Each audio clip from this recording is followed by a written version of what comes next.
Claudia Tripp is a singer-songwriter from Western Australia who released the EP Fugitive in 2017 and has released several singles since, the latest of which is the very catchy I Only Miss You When I'm Drunk, which has become my latest earworm. Hello, Claudia. Hello, thank you for having me. I'm so glad you like the song. I find myself singing it on times, and like that's when you know it's a catchy song, when it just pops in randomly and I'm, wherever I am. But I'm actually going to start by asking you about the instruments behind you. There is a very flash electric guitar over your shoulder, and it looks like you might have some other guitars. So I'm guessing these are all yours. Me and my dad's, yeah. Oh, you did. Right. Both lots of them. And this one I decorated myself with about 150,000 rhinestones. 150,000? No, 15,000. No, 1,500. I think any number of rhinestones and decoration is impressive. Yeah. So you hand glued them on? Yes.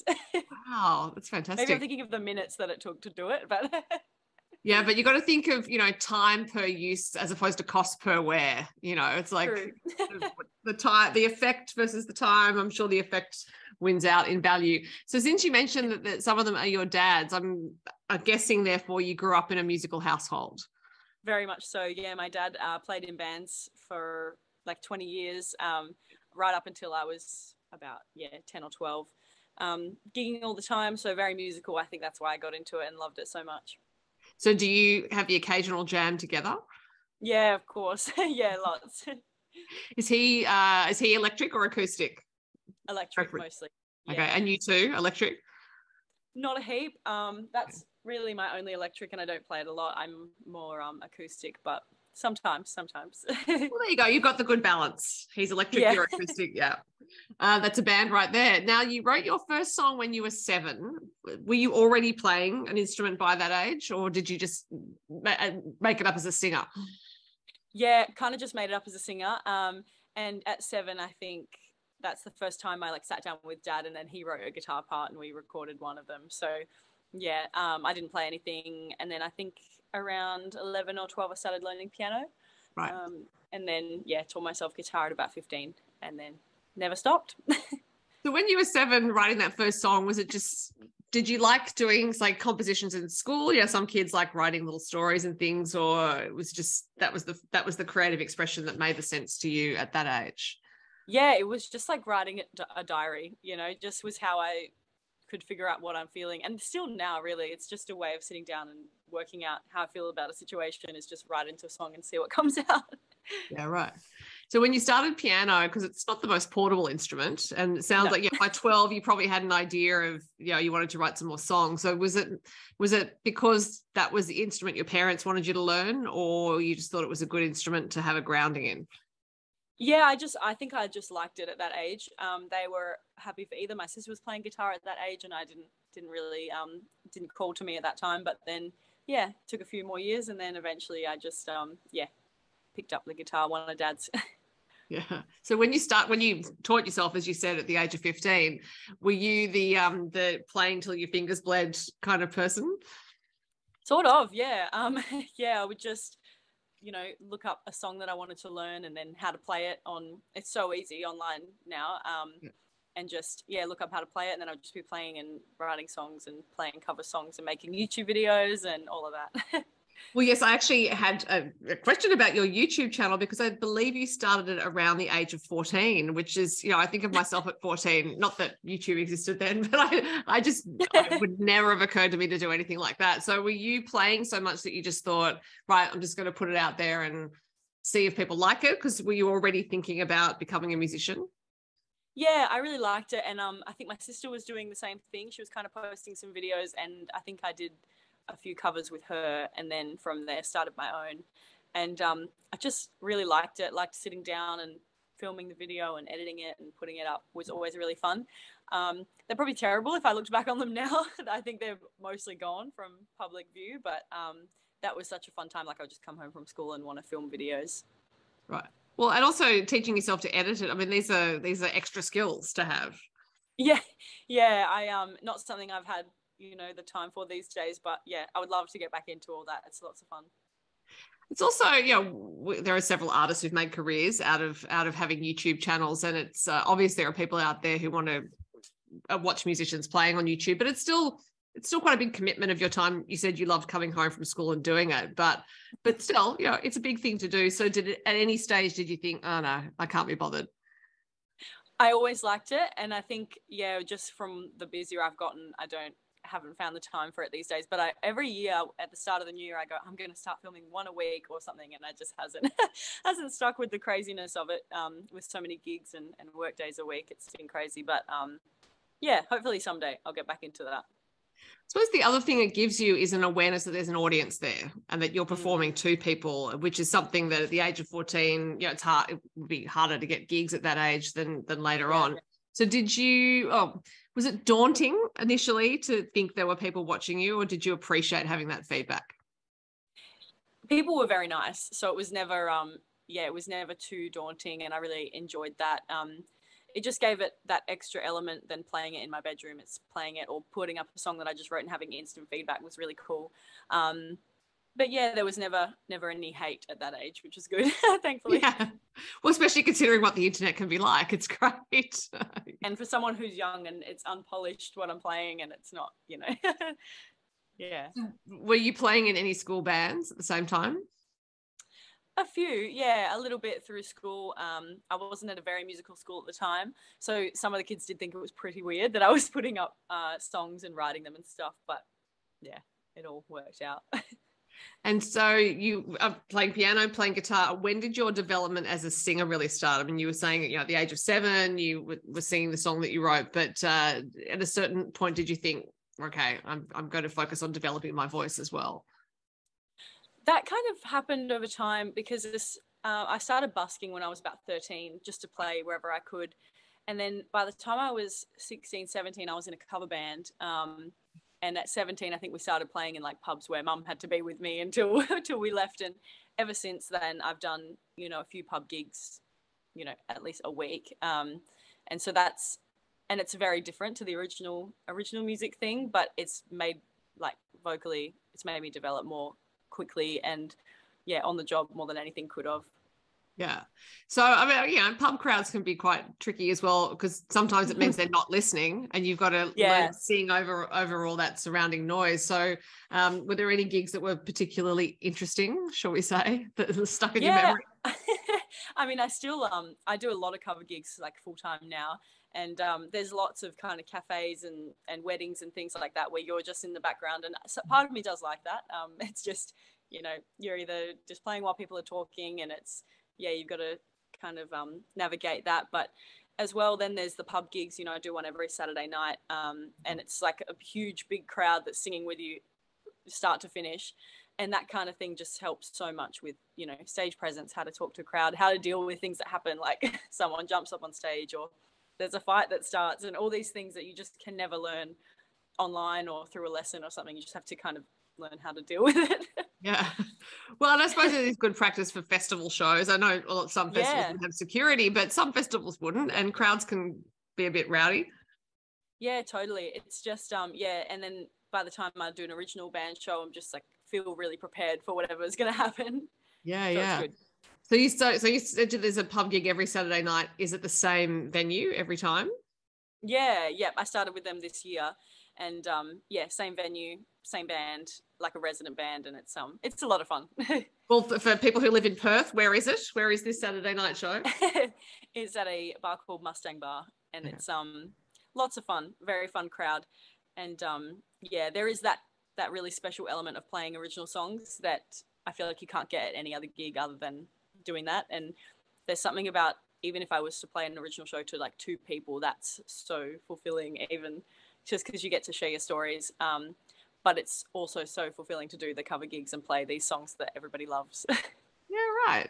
Because a lot, some artists might think that playing to 2 people is tricky just because there's that energy exchange that happens between audience and artist. And if it's a small crowd, sometimes you don't get that. But obviously your perspective is, this is great. 2 people are here. I can perform for them. Yeah, I think anything. And like, there's a lot of little songwriter bars and stuff around where even if there's only a handful of people in the crowd, they all went there because they want to hear someone's story and they want to hear about you and the stories and songs that you're writing. So it's like just trying to focus on doing the best gig you can and not too much like, oh, there's not enough people here. Yeah. Well, I suppose, every gig is different and you can learn various things. But given how much you're playing, I'm also wondering how you look after your voice, because if you're doing a covers show, that can be 3 sets. And that's a lot of singing if you're doing several of those a week. So do you just not talk a lot during time, in between time? No, unfortunately, then I work in a guitar store in my other days. So it's always talking, always using my voice. And I actually did run into some issues a few months ago. I never thought about that. Like what you just said, I never thought about, am I taking care of my voice? Am I resting enough? It was just go, go, go. And the Saturday night gigs till about 2:30 a.m. So it's like, then you add in not sleeping much and talking all day and then singing really loud at night. And I ended up getting laryngitis and I couldn't really get rid of it because it was like, I never stopped. And the doctor was like, you have to actually not talk and not sing. Right. And from there, I've just found the most important thing is after I do something really intense like that, to just have a rest day the next day, so I can actually keep up. And if I feel at the next gig that my voice is a bit struggling, like I've just got to not do it and not try and push through, because it's easy to say yes, like especially since COVID, since losing gigs. Now I want to say yes to everything, but I think, and that would be like my biggest advice to anyone, is if your body's telling you a little bit, maybe don't do that gig, just don't do it. It's not worth risking your voice for months or something. And I sometimes think the voice can be a barometer of other things going on. So a failing voice can signify that you're overworking it, but it can also tell you that you might be about to get a cold, for example. Totally. Yeah, it's warning you about your whole body's needs. It's like, it's important to listen to. So your EP that you released in 2017 was labeled as pop music, and you have great pop sensibilities. You have a country pop sound now. I'm interested in your listening influences and your songwriting influences as you were growing up and into today. Yeah. So many, I guess. And that's the thing, my dad playing in rock bands and then me playing in rock bands, there's all of that influence, but country always really called to me as well. I was a big fan of John Mayer and Taylor Swift and all that kind of like pop music that was happening at the time. And then as of a few years ago, Dan and Shay, Morgan Wallen, those kind of people that sing these really honest, raw country songs made me go, oh my God, that's like, those songs hit me and I go, wow, like I felt like I watched a movie when I listened to that. And that's something that really drove me towards country. And people always told me that my songs sounded a bit country, and I was never trying to make them too pop and like cut out lyrics. It was always very story based. So it's always had that country element, but been trying to lean into it a bit more because it feels the most natural. Yeah. And it sounds natural in your recording as well. So when was the when did you record your first original song? That's the question I'm trying to come out with. Yeah. So I guess with my dad when I was 7, but then in the studio, probably, I think I was 15 and went into the studio with, I think for my birthday, Mum and Dad got me like a recording session and did one there.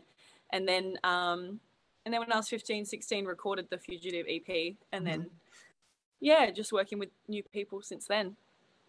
And when you write songs, do you tend to just dedicate some time to sit down and write, especially considering all the work you are doing, or do you just squirrel away notes as they come to you? It's always come more naturally when I just get an idea and then sit down and do it. I've found if I try to put aside a day and I go, between these hours I'm going to write a song, it just doesn't happen. Like I think the best thing is something will come to me, even if it's late at night, I'm about to go to sleep, I'll get an idea and I go, okay, I have to go and work that out. And then it'll all kind of flow pretty quickly. But yeah, I find if I try and force it too much, it's never feels right. Have you ever worked with co-writers? Not until very recently, actually. In the lockdown last year, I wrote a song with Rachel Fahim, which was awesome. Love her. She's awesome. And we did a song together that I just recorded in the studio. And then recording that with M Squared in Melbourne, that was a huge collaborative effort as well. We basically rewrote the song. Those guys are amazing. So, but besides that kind of one song experience, it had always just been me. So it's really nice to work with new people. And actually I did quite a few Zoom co-writes, never really in person a co-write, but I did some co-writes with Jake Davey, Hudson Rose, and a few more. It was just like that lockdown time. We're all like, we can't actually do anything in real life. So, but yeah, no, I've never sat in a room and done it except with M Squared. And did those Zoom collaborations come about just because you'd happened to have met them before and you contacted each other, or did someone cold call you over Instagram, for example? No, yeah, we had all, I think I went to Tamworth Country Music Festival 2020, right before everything started, and kind of met everyone through that, even if it had just been meeting once or twice. I'd seen a few of their gigs, and from them we kind of kept contact on Instagram, which happens to be like, I find now, I feel like I've known someone for years, but we've never met, or we've met once, and it's just because we keep up with each other on Instagram, and it was kind of that. And then, everyone's bored, and it was just like, hey, do you want to do a co-write? Yeah. Oh, I think a lot of great music's come out of that time. Musicians and songwriters in particular used it really well. So who knows what beneficial impact it might have had. Obviously there was the bad impact of no gigs, but yeah. Now we will talk about your latest song, which is I Only Miss You When I'm Drunk. Now, is this based on personal experience, Claudia? It is a little bit, and I guess it came from my idea. It didn't happen to me, and I sat down and wrote it, but it's definitely something I've been through, something all my friends have been through, which is like, you think you're over a situation, but then you go and you have a drink, or maybe not even you go and have a drink, but you go somewhere that like sparks a memory, and then you go, oh, I should call them. And then it's like they're back on your mind when they usually wouldn't be, which seems to be a universal experience with people these days. Well, given that drunk dialing is a phrase in the culture, yes. Yeah. Yeah. So you were playing that song, from what I understand, for quite a while in your shows, and got good feedback on it. Do you often road test songs that you're hoping to record? Sometimes, yeah. That one, I think I'd written it a while ago and I couldn't get into the studio yet, and I just said to the band, let's just play it because I want to play something new, and people really liked it. And I think the thing that made me sure of it was people were already singing along with it by the end of the song, which is always, yeah, it's like a green flag for me to go, okay, I should record that one, because if you already feel like you know it by the time you listen to it one time, I feel like it sticks. So I guess I can attest to that because it's stuck in my head.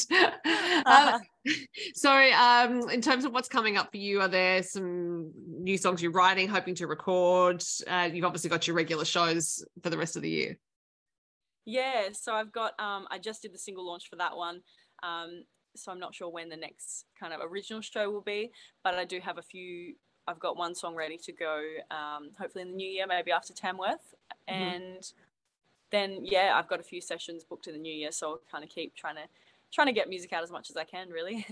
So because you live in Western Australia and, a lot of the music industry stuff happens on the East Coast, or in Tasmania now because Matt Fell's there, when you're booking in studio time, is it in Western Australia or do you have to travel?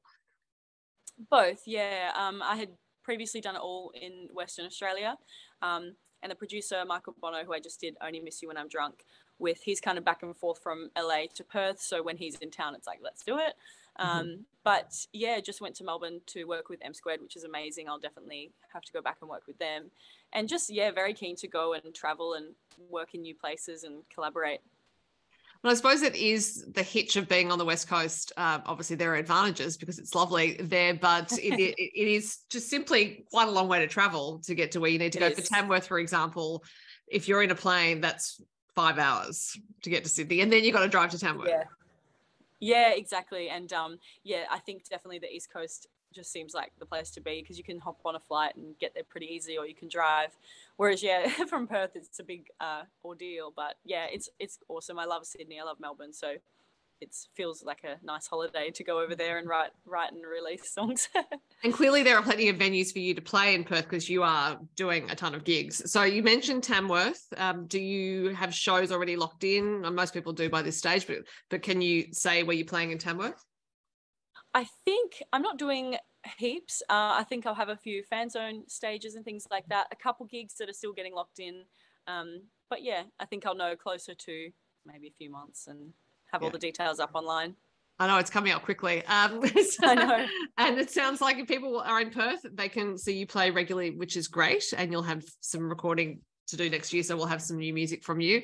In the meantime, other people can listen to I Only Miss You When I'm Drunk and have the same earworm experience I have had. And Claudia Tripp, it was lovely to talk to you.